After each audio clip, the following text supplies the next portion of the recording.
Hey, welcome to Worship Tutorials. My name is Brian. This is Fuller. What's up, guys? We are here to tell you just a little bit more about pads. But one of the first things I'd like to do is introduce you guys to Fuller. He's been in a few of these videos, and Fuller is actually the creator of Pads 3 and Pads 2 and minor pads. I made Pads 1. Feels like a long time ago. It does. It really hasn't been that long ago. Maybe a little over a year. Yeah. And we're just going to talk a little bit today about why we make pads, how we use pads, how we feel that you can use them, how they benefit you in your worship teams, just from experience.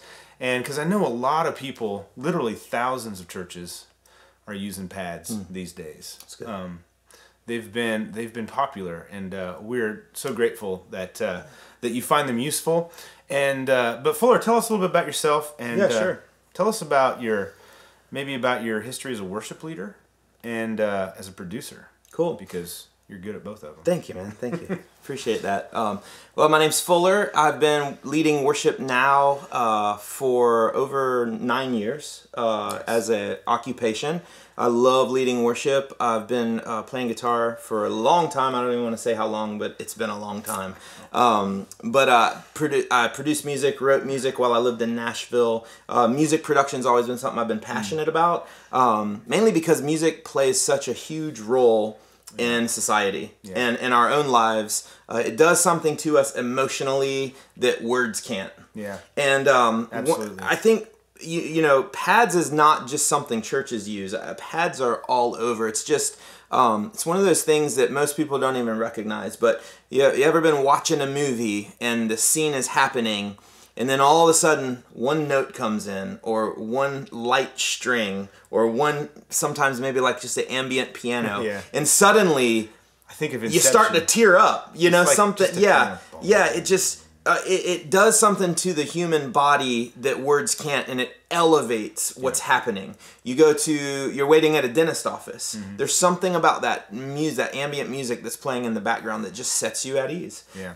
And so I think music is so powerful, and pads is one of those things that allows you to create an instant environment where people can engage, or they know, hey, something important is happening here. Yeah. And so it's a really, really cool thing. So I've always loved doing stuff like that, sound design things that allow us as musicians to create kind of like a platform to jump off of. Yeah. And I think pads does that, and that's why I'm so excited about pads and people using them. So I'm going to pull a trick from the magic of editing for Yes. and Pads 3 are going to come in right now. Suddenly things are better. Suddenly things are different. Aren't they? Yeah. But so you're hearing Pads 3 right now. Tell us what are we hearing? Yeah, so Pads 3 is our latest installment of Pads. We're calling this Cinematic Pads. I've been listening to a lot of movie soundtracks lately, and there's a lot, minimalism is real popular right now. Yeah. These movies where there's not a lot going on musically, but there's this feel, there's this slightly tonal feel that's happening.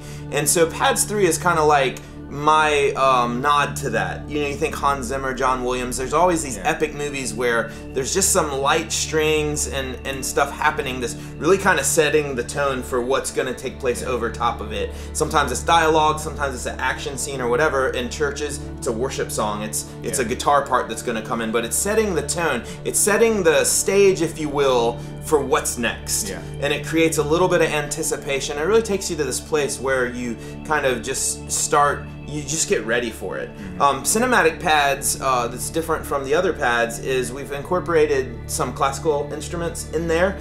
They're in there. If you listen close, you'll hear some string sections. You'll hear some even woodwinds and flutes. They're hidden in there, and they're creating some movement.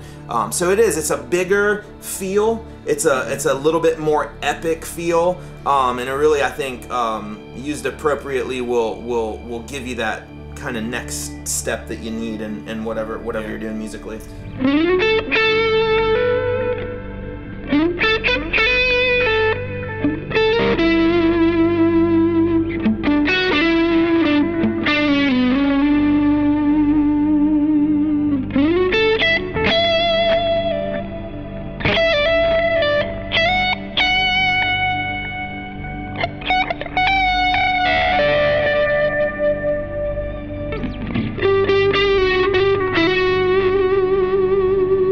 So I just want to talk a little bit with you about why we made pads in the first place.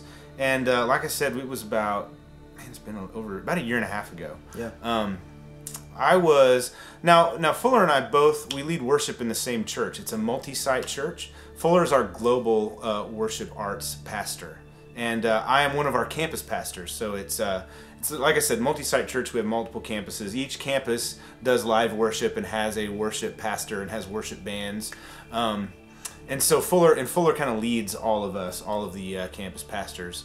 And but before I was at New Hope Church, I was at a number of smaller churches, and I really, for a long time, I struggled to find keyboard players. And when I did find keyboard players, they were often classically trained and were used to playing more traditional music. Sure. So they played piano and that kind of thing. And there's nothing wrong with that. We may do a video one day soon about how to sort of lead a classically trained piano player to play more modern worship styles. Absolutely. I think there's something There's there. definitely something there. But I knew that I wanted that ambient texture. And I had found a few sets of pads online, and they worked really well. But eventually I just wanted another sound. And I thought, well, I can make this myself. And so I started playing around, and I made pads 1. Over time, they evolved, and they got to a point where I really liked them, and I had some guitar swells in them, which we don't have in pads. You have in pads. There's some in there. Yeah, there's a guitar swells in pads 3. Boy, but they're you get the whole There's a package. lot of stuff going on in pads 3. Yeah. So I made pads 1, and I thought I really think these would be beneficial to lots of other churches, because there were a few products out there that kind of filled that gap. Yeah. But and I don't believe that that you need one set. I think having multiple sounds is great. Yeah. Which is why when you get a keyboard, there's not just one tons sound of on it. patches. Yeah. And so I made pads 1, released them. They were really popular, and Fuller and I, we used them a lot in our church, which brings up another point about their use. I used them a lot in a really small church setting, so it was me and like acoustic guitar and maybe drums and bass and another electric guitar sometimes, and maybe a keyboard player, but a lot of times it was just me on acoustic. And they work really well in that setting because they fill so much space for you. Yeah. And they allow you to stop playing. Yeah. And there's still something happening. Yeah, and I think, Brian, that's a good point. There's a misconception out there that pads are for people that don't have keyboard players, or pads are for people with small bands. Yes. It's not true at all. Because we use them all the time. Pads are an instrument of themselves. Yeah. And pads are used in the smallest settings with just a guy and his guitar. I think in a small setting with the guy and his guitar, the pads adds tremendous value. But I've been to Hillsong. Yeah. And I've seen in between where they're doing some talking and stuff where there's just pads going, and I know because I'm listening, and it's not a keyboard player playing it, it's pads, and they have 5 keyboard players. I know. But what pads? Same with movie soundtracks. There's some things that just need a pad, a layer, something that's subtle, that's not doing much musically, that just gives all the other musicians space to create. It's not overdone. It's not taking the place of a keyboard player. But it doesn't matter what size venue you're at.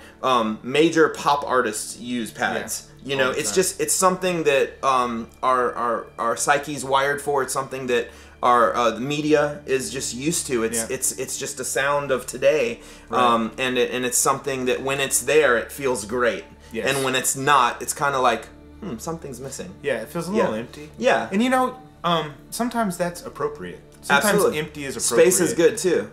Absolutely. But it's got to be intentional. Everything has to be intentional. You need to plan. Sometimes you want space. Sometimes you want pads. Yeah. You just make that decision. Yeah. But Fuller and I lead worship oftentimes with large teams. Like we'll have, anywhere between 5 and 10 plus musicians on stage and vocalists, and sometimes we lead in a more intimate setting where there's much fewer. But we have found that pads are appropriate in almost every situation. Yeah.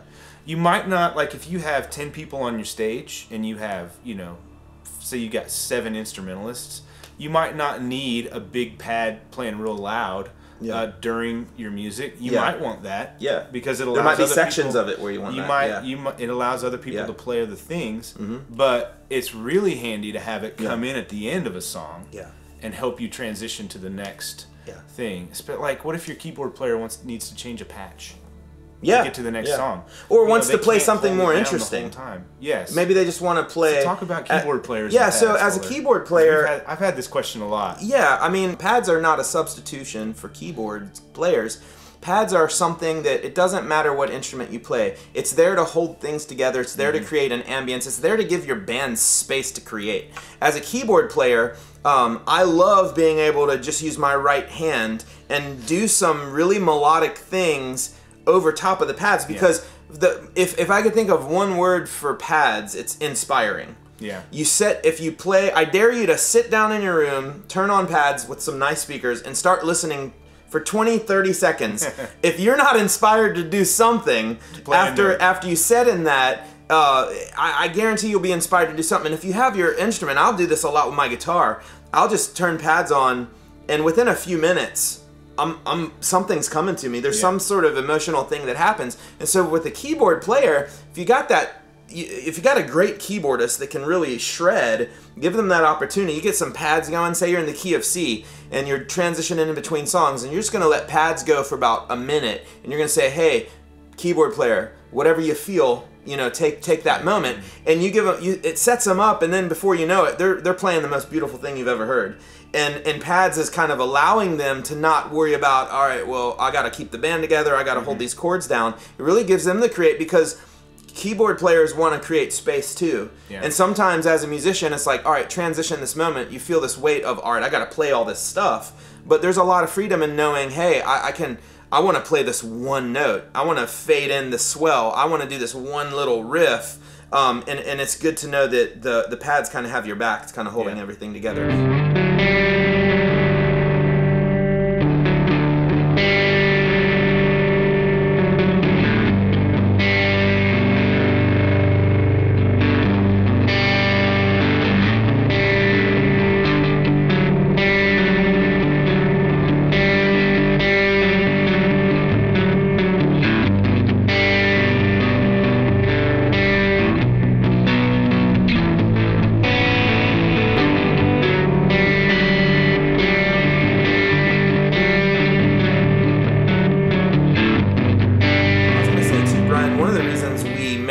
Is because we use them. Yes. It's not because we sell them. It's not like, hey, we're looking for a product to sell. The use of it came first. Yeah, and the need for it. Yeah, so whether we were selling pads or not, because some people are like, oh, you just guys want to sell product or whatever. It's like, listen, we don't ever have to sell another pad again. I'm making these because we use them. Yes. There are seasons where we go through, it's like, man, we need something here to hold it together. And now we got pads, so it's like you said, even in the biggest venue. We did a leadership conference a couple months ago. There was over 800 people there. The place was packed. We had killer musicians, killer band. We had Todd Fields, guest worship leader, in there with us. So we had top-notch musicians, but there were moments where we needed pads. Yeah. And we had pads going, and it really gave our keyboard player, Will, the freedom to really rock things out. Yeah. And it was special. And I've done that, and I've also done me and my acoustic guitar in front of 12 people for a staff meeting with a little bit of pads behind you, just holding everything together and creating this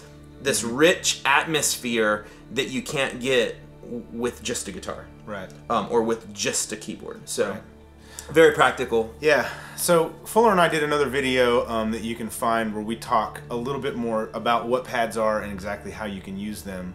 But I do want to tell you just really quick what you get with pads. Whether you download pads 1, 2, or 3, or even the minor pads, you get an MP3 file for each key, and they're all 20 minutes long. And it just plays the bass pad, and you can play really anything over that pad in that key.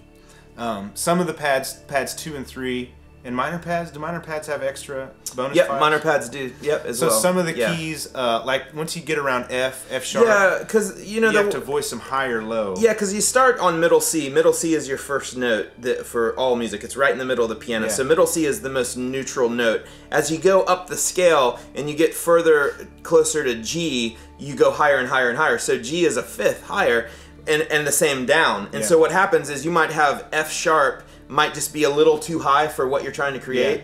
and so you use the lower F sharp because it's a darker feel. So we've discovered that F and F sharp are the kind of no man's land, is what I call it. And then once you get to G, it goes you want the lower one. Yeah, so the high one can get kind of piercing. Yeah, so having 14 tracks to choose from, I feel is, and again, that's just something that we did because we needed it. We're like we need a F that's in a lower. And we thought, hey, other people want it too. It. So you get the high voice and the low voice for those particular keys. But Fuller, let's play a little something over some pads. Yeah, sure. We got the key of, what do you want to play? What key? D? Sure.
My wife and I will be talking to our kids, and our kids will say something that'll be very profound. Yeah. And my wife will be like, I bet that would have been awesome with pads on it. You get pads. I'm gonna do that. You get pads going, and your son's like, Daddy, today at school I was on blue. Okay. I have a 2-year-old. Yeah.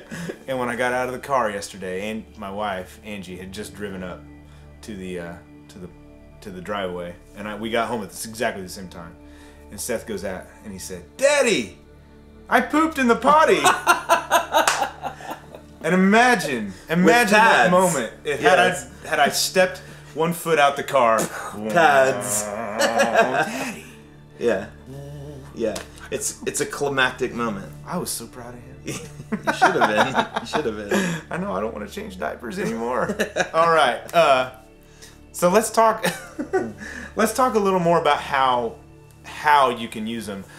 We get a lot, like logistically how you can use them. Like the nuts and bolts of how you use them. Yeah. So we get lots of questions. And if you have questions, by the way, about pads, we would love to talk to you. Yeah. So the heart that we have with worship tutorials is not to sell a product to you, but it is to equip you to do worship in your churches better. So if you have any questions, I have a support site at Worship Tutorials, or support page, and that is the best way to get a question answered, because I will look at every single one of those, and I personally answer those as well. So head over to worshiptutorials.com. It's up at the top, but it's just /support. But also feel free to type a question here in YouTube if you have one. Or you can go to the pads page and leave a comment. A lot of people have done that, and I try to get to every one of those as well.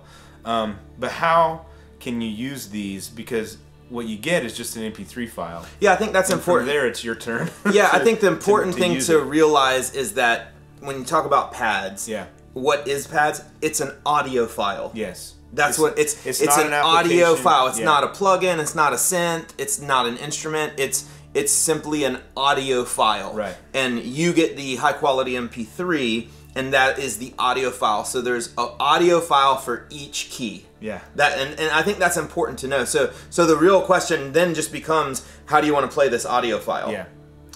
And they start with a fade in and they end with a fade out. But they're 20 minutes long so that you can use them practically you might do 2 or 3 songs back to back Right. in the same key.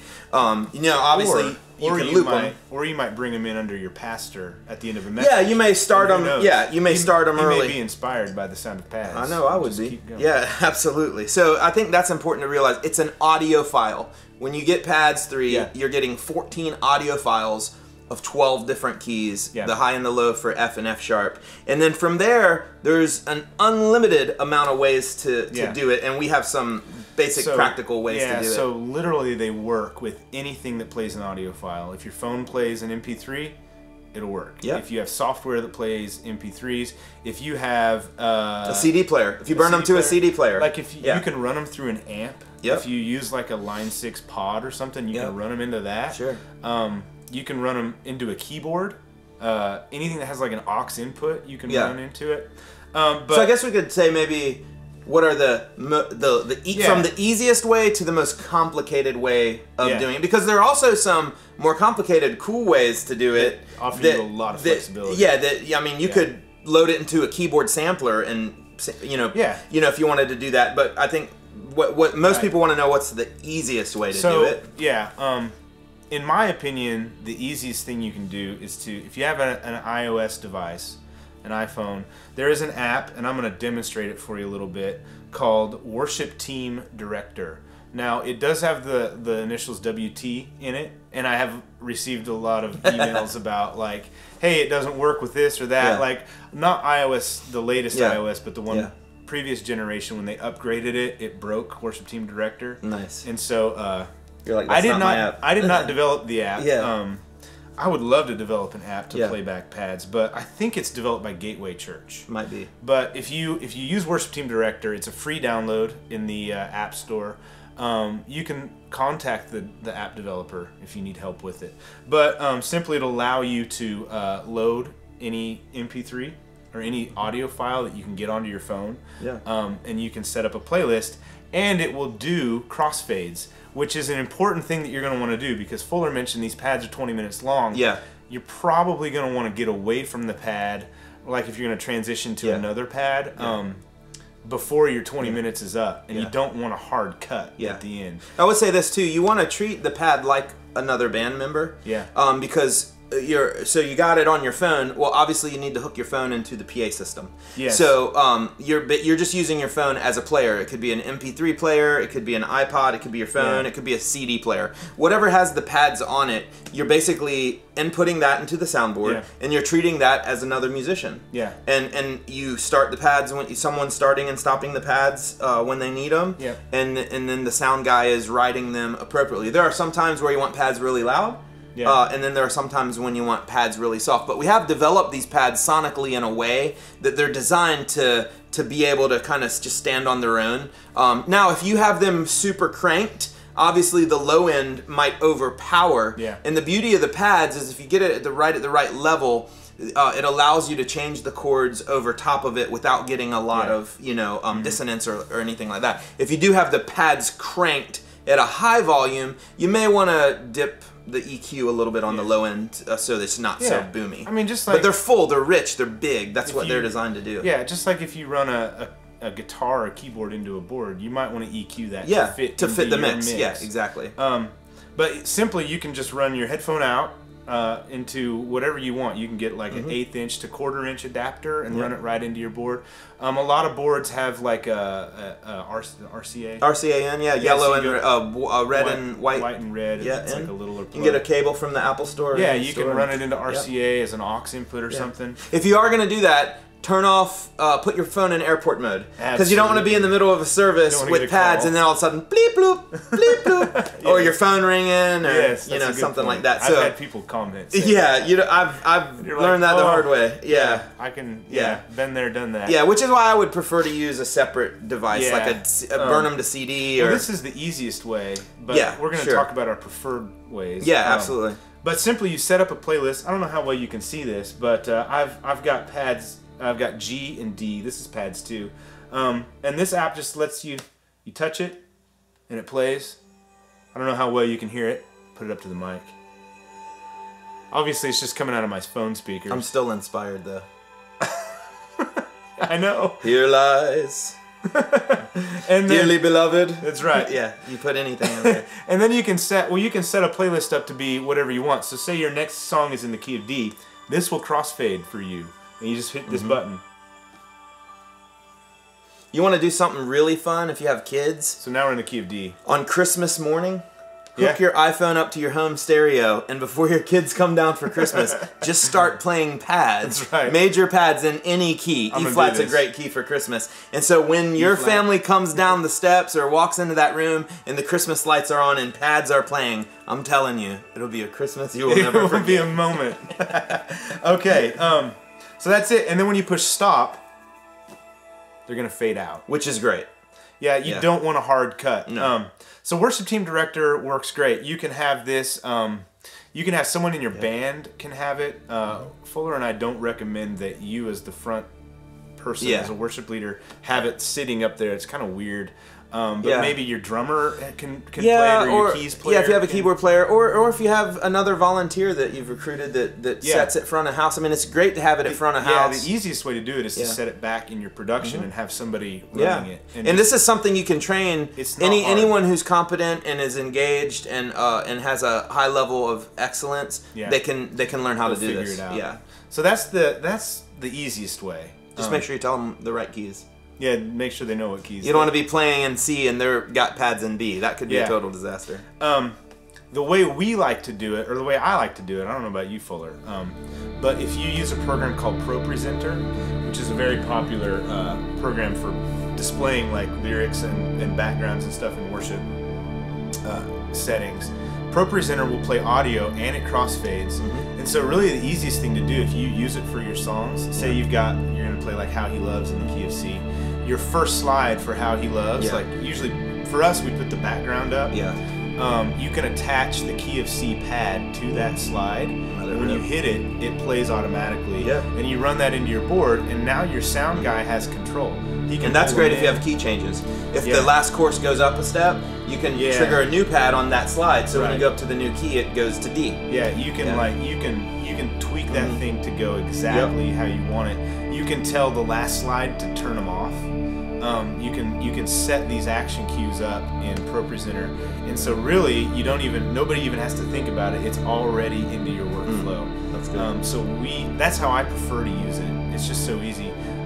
Like if we know, like for example, if you're pastor, if you have teaching slides, and you know, like, okay, when I get to this point, I want the pads to come in.